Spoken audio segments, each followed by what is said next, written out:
Imaginen tener en sus manos la tecnología más avanzada del mundo. Imaginen construir un imperio desde cero, mirar al monopolio más grande de la industria de los videojuegos directamente a los ojos y quitarles la corona. Durante los años 90, Sega no solamente fabricaba consolas, construían bestias de procesamiento de datos que desafiaban las leyes de la física comercial. Tenían el hardware más rápido, las campañas de marketing más agresivas y miles de millones de dólares en la cuenta bancaria. Podría decir que parecían intocables, pero sin embargo, en un abrir y cerrar de ojos lo perdieron absolutamente todo. En este video vamos a desarmar pieza por pieza la historia de Sega. Vamos a analizar cómo esta empresa que comenzó vendiendo tragamonedas a militares terminó creando maravillas arquitectónicas solamente para ser destruida desde dentro. Hablaremos de traiciones corporativas dignas de una película de espionaje, de ingenieros llevados a la locura por placas base imposibles de programar, de un creador legendario que incluso terminó en prisión, y de cómo las cenizas de esta compañía terminaron dándole vida a la mismísima Xbox de Microsoft. Porque amigos míos, esta es la historia de Sega. Así que prepárate, ponte el pantalón, corre por tu desayuno y tu cafecito, porque vamos a comenzar con esta historia. Para entender a Sega tenemos que viajar en el tiempo, y no a Japón en los años 80. Nos vamos a Honolulu, Hawái, en el año 1940. Resulta que Sega es tan japonesa como una hamburguesa con queso. Tres empresarios estadounidenses, Martin Bromley, Irving Bromberg y James Humpert, fundaron Standard Games. Pero, ¿cuál era el objetivo de esta empresa? Promover máquinas tragamonedas a las bases militares para quitarle dinero a los soldados aburridos durante la Segunda Guerra Mundial. Pero sin embargo, el gobierno de los Estados Unidos decidió que eso de apostar era un error en la matriz moral y prohibió las tragamonedas en las bases. Pero, ¿qué hicieron nuestros héroes? Pues no se rindieron aquí. En el año 1951 empacaron sus operaciones y entonces Martin Bromley estableció una nueva entidad en Japón, un país en plena construcción, pero lo hizo bajo el nombre de Service Games. Esta movida fue para importar y gestionar sus máquinas. De ahí es donde viene Sega, por si nunca habían atado cabos. Pero mientras tanto, otro estadounidense llamado David Rosen estaba en Japón vendiendo cabinas fotográficas y fundó Rosen Enterprise en el año 1954. Pero Rosen se dio cuenta de que importar juegos electromecánicos era una mina de oro. En el año 1965, Service Games y Rosen Enterprise se fusionaron, y el resultado, Sega Enterprise Ltd. Su primer y gran éxito llegó en el año 1966, con el juego llamado Periscope, un juego que básicamente era un simulador de submarinos. Y este juego no solamente fue un éxito masivo por ser divertido, sino porque popularizó el estándar de cobrar 25 centavos, un cuarto de dólar la partida, creando un modelo económico que los salones arcade usarían durante décadas. Y Sega comenzó a crecer tanto que en 1969 el gigantesco conglomerado estadounidense Gulf and Western compró la empresa, y esta adquisición fue vital, porque le inyectaron a Sega los recursos financieros masivos que necesitaban para dominar el mercado arcade a nivel internacional. Con esto se harían invencibles. Y entonces llegamos al año 1983. Mientras en Estados Unidos la industria de los videojuegos sufría un colapso cataclísmico, evento conocido como el Crash del 83, enterrando cartuchos de ET en el desierto, porque nadie quería saber nada de consolas de videojuegos. En Japón el mercado estaba a punto incluso de explotar, pero el 15 de julio de 1983, Nintendo lanza la Famicom, o la futura NES de este lado del charco. Sega, con una sincronización cósmica terrible, decidió lanzar su primer consola de sobremesa, la SG-1000, y la lanzó exactamente el mismo día. ¿Pero de qué se trataba?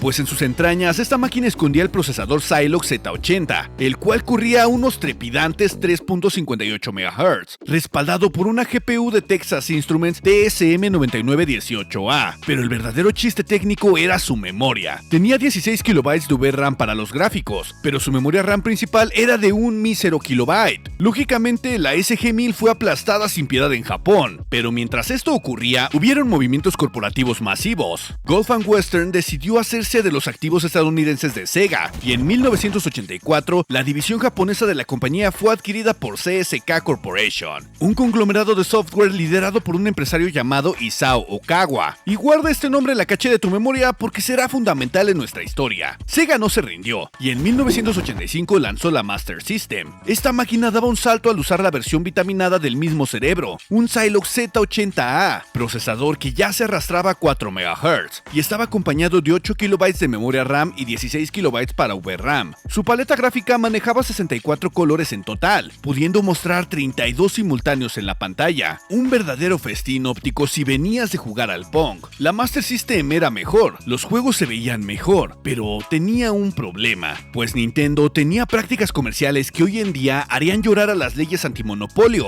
Si un desarrollador hacía un juego para NES, Nintendo le prohibía lanzarlo en otra consola, por lo que Sega perdió la batalla en Estados Unidos y Japón de forma humillante. Pero curiosamente en Europa y Brasil, gracias a la distribuidora Tectoy, la Master System se convirtió en una religión, manteniéndose viva durante décadas. Sega había perdido el asalto, pero estaban a punto de sacar la artillería pesada. Historia que nos lleva al año 1988 en Japón. Bueno, y en América 1989. Sega lanza la Sega Mega Drive, conocida como Genesis en América, pero aquí es donde la historia se pone algo jugosa. Sega de Japón, liderada por Hayao Nakayama, sabía que necesitaba un milagro en América. Antes del famoso Tom Kalinske, Sega de América estaba bajo el mando de Michael Katz. Katz fue el verdadero arquitecto de la actitud rebelde que inició las campañas agresivas de marketing con el famoso eslogan Genesis does what Nintendo don't, y gastó fortunas asegurando licencias de celebridades como Joe Montana para atraer al público estadounidense. Pero Nakayama quería aplastar a Nintendo, no solo quería sobrevivir, no querían quedar relegados, así que reemplazó a Katz por un genio del marketing de juguetes, Tom Kalinske. Kalinske entendió que necesitaban una mascota fuerte. Sega organizó un concurso interno de diseño donde participaron desarrolladores proponiendo un perro, un conejo, un armadillo y hasta un hombre gordo con bigote, el cual terminaría siendo reciclado como el villano Dr. Eggman. El diseño ganador fue un erizo azul, creado por Yuji Naka y Naoto Oshima. Y amigos míos, de esta manera llegaría Sonic the Hedgehog. Sonic era rápido, tenía actitud y bueno, no era un fontanero regordete, así que esta era la mascota que necesitaban. Pero hablando de la Genesis, esta no era una broma técnica. Tenía como procesador principal a un Motorola 68000 o 68K, el cual tenía una arquitectura híbrida de 16 y 32 bits, latiendo a 7.6 MHz, relegando a un Zilog Z80 a 3.58 MHz a tareas de coprocesamiento de audio. Todo esto estaba bañado en 72 KB de memoria RAM de sistema y 64 KB de memoria VRAM. Aquí teníamos bastante espacio para los gráficos. El sonido dependía del chip Yamaha YM2612 para la síntesis FM, junto a un generador de sonido programable de Texas Instruments. Esta configuración con el procesador Motorola era sustancialmente más rápida que el cerebro de la futura Super Nintendo, o aquí conocida como SNES. Para presumir esta velocidad, el equipo de marketing inventó el término Blast Processing, y aunque sonaba pura magia de folleto publicitario, realmente tenía un sustento técnico real. Se basaba en la gran capacidad de la Genesis para hacer transferencias directas de memoria o DMA hacia la memoria VRAM, esto a velocidades bastante altas, permitiendo que Sonic se moviera por la pantalla sin que el hardware sufriera un derrame cerebral. Sega llegó a dominar el 55% del mercado estadounidense. Además, para aprovechar el talento de ambos lados del mundo, fundaron el Sega Technical Institute, o STI, bajo la dirección de Mark Cerny, un experimento para unir a desarrolladores japoneses y estadounidenses que nos dieron joyas como Sonic 2, pero esto tenía un costo oculto, generó fricciones culturales y además de ego, las cuales eran tan salvajes entre las divisiones que los equipos apenas se soportaban. Incluso a nivel de hardware siguieron desafiando límites, porque para competir contra el chip Super FX que Nintendo utilizaba en Star Fox, Sega introdujo el chip Sega Virtual Processor, o SVP, dentro del cartucho de Virtual Racing,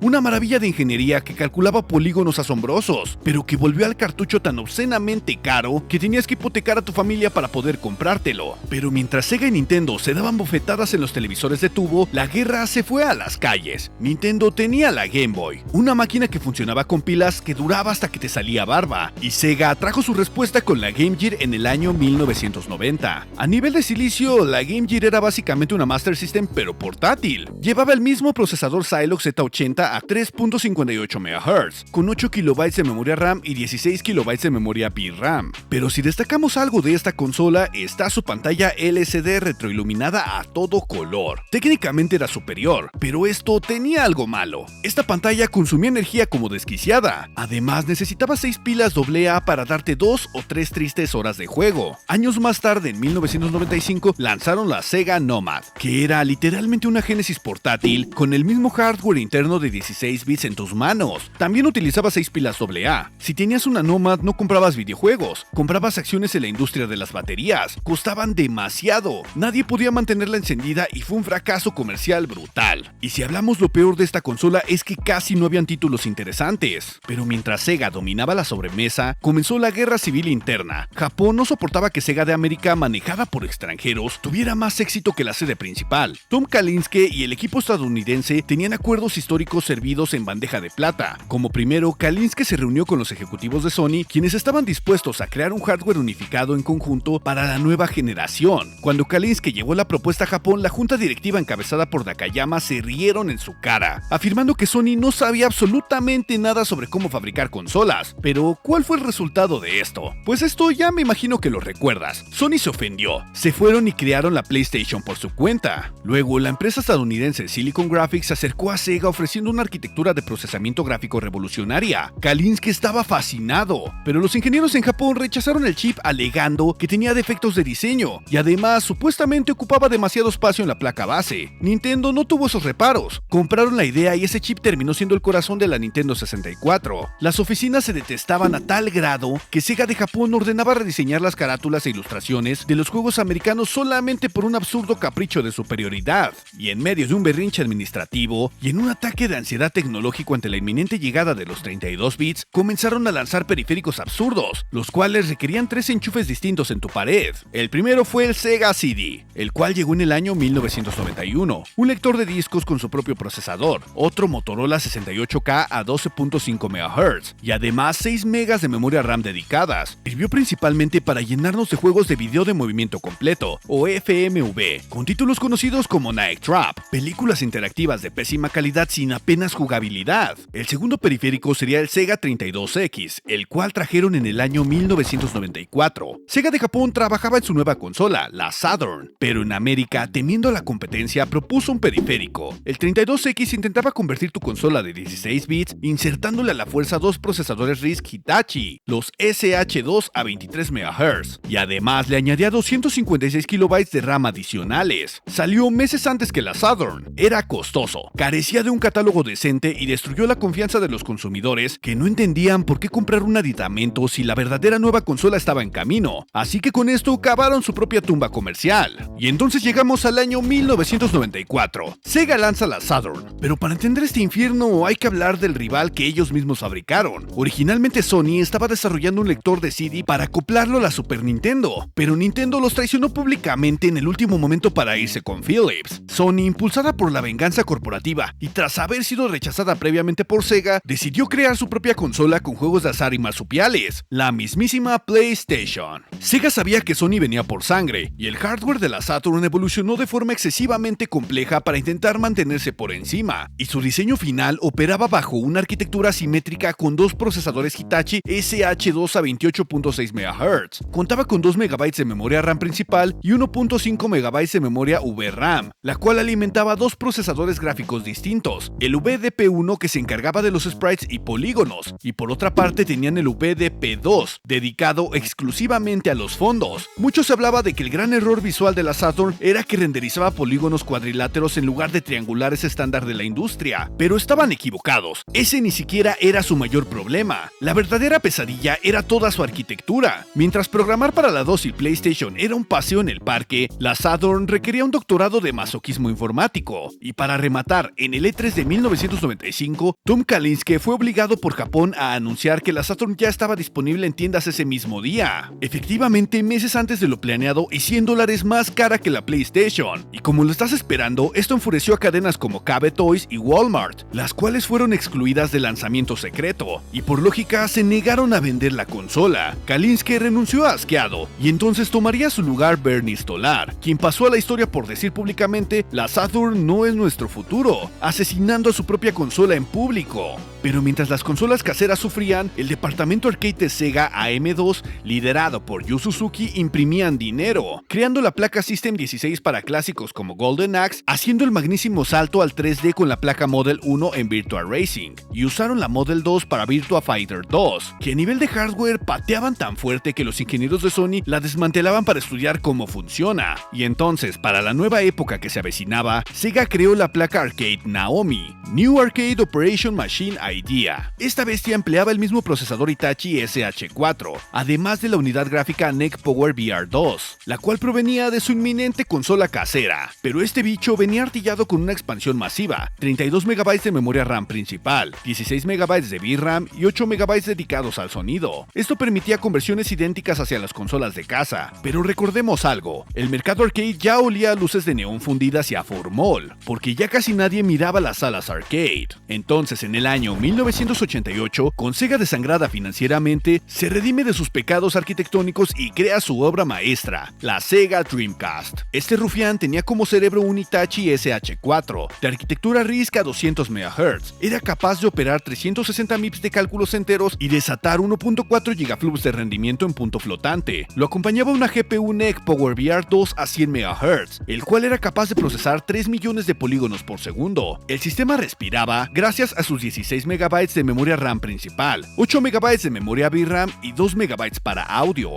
Pero hay que reconocer que Sega fue inteligente y cerró una colaboración histórica con Microsoft, permitiendo que la Sega Dreamcast utilizara Windows CE de manera completamente opcional como interfaz para los desarrolladores. Y esto facilitaba enormemente los ports desde PC. Aunque la consola usaba su propio sistema operativo rápido por defecto, fue pionera en incluir un modem 56K y siendo la primera consola en apostar por el juego online serio. Los datos se leían desde la header-room de 1.2 GB inventado por Yamaha. Teóricamente este formato era para evitar la piratería, pero aquí vino una desgracia técnica. La Dreamcast tenía soporte nativo para un formato multimedia llamado 1000CD. Los piratas informáticos descubrieron que podían utilizar un exploit en esta función para saltarse la protección de los discos propietarios, y de repente la consola leía juegos piratas grabados en simples discos CDR, que además ni siquiera necesitaban modificaciones por hardware, por lo que podemos decir que fue un desastre de seguridad absoluto.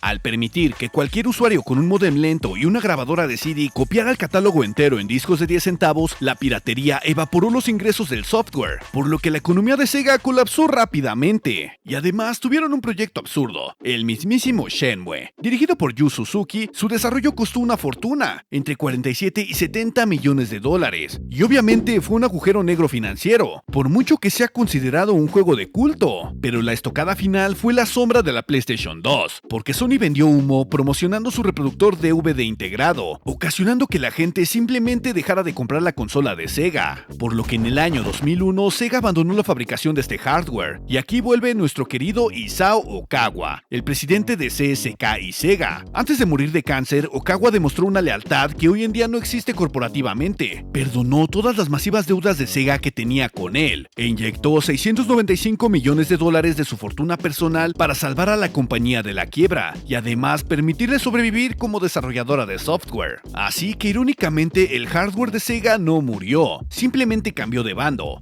Tras el fin de Dreamcast, muchos de sus brillantes ingenieros, junto con ejecutivos de primer nivel como Peter Moore, fueron reclutados por Microsoft. La primera Xbox heredó directamente el ADN de Sega. La infraestructura online de SegaNet sirvió como el borrador arquitectónico para crear la Xbox Live. El mando original de la Xbox, también conocido como The Duke, copió la geometría, los gatillos analógicos y hasta las ranuras para tarjetas de memoria, las mismas VMU, las cuales provenían del control de la Sega Dreamcast. Así que básicamente la primera Xbox fue el código fuente de la filosofía de Sega, recompilando y parchando bajo el ecosistema de Redmond para dominar Occidente. Entonces, en el año 2004, Sega fue absorbida por Sammy Corporation, liderada por Hajime Satomi. Sammy se dedicaba a hacer máquinas pachinko. Sí, Sega nació haciendo tragamonedas ilegales para militares y terminó haciendo tragamonedas con luces epilépticas para oficinistas estresados. El círculo perfecto de la vida. Y además, bajo Sega Sammy Holdings, sacaron aberraciones con código de espagueti como una Sonic en el año 2006. Un juego con tiempos de carga que duraban más que compilar un sistema operativo desde cero. Pero cerremos este drama judicial. Entre el año 2022 y 2023, Yuji Naka, el mismo creador de Sonic, fue arrestado y además fue condenado en Tokio a prisión suspendida por tráfico de información privilegiada. Descubrió que Square Enix iba a anunciar juegos nuevos móviles y compraron acciones a lo loco. Terminaron pagando multas millonarias. Y además, creo que queda claro que Sonic no es el único en la historia de Sega obsesionado por recolectar oro a toda velocidad.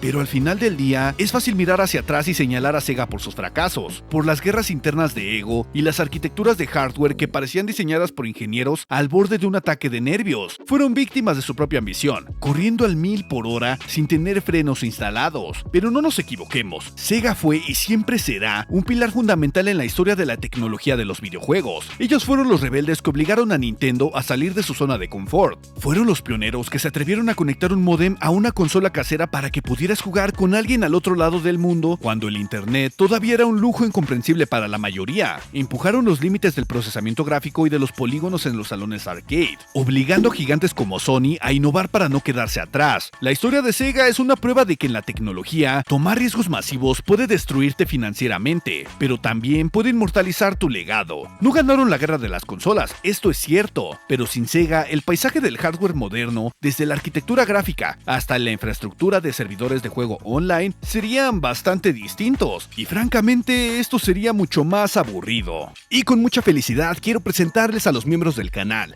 y con nosotros está Luis 449PP, Alonso 14, It's Me Alejo Manux, Gonzalo Montenegro 5406, Kempo the Turtle, NBCD 95, Pablo Yesid, Adri Cirosu, Damn Damnation, Diez Valar 1 y no podemos olvidar a Juan Manuel Rojas Hernández. Les mando un gran saludo y un fuerte abrazo. Muchas gracias por apoyar el canal. Y si te gustaría saber de algún tema en especial de algún procesador, puedes hacérmelo saber igual en la caja de comentarios. Estoy pensando en abrir un apartado de encuestas donde ustedes mismos elijan el próximo tema del video. Así que si estás escuchando esto, estate atento a las encuestas, porque estaré dejando 3 opciones para el próximo video en la próxima encuesta del canal. Te invito a darle like al Hyper y a suscribirte. También a seguirme en mis redes sociales, las cuales estarás viendo en pantalla. Y si quieres apoyarme con un super, claro que puedes hacerlo. Te dejo en pantalla cómo hacerlo. Así que yo soy Alan, el gamer desempleado, y nos veremos en el próximo capítulo.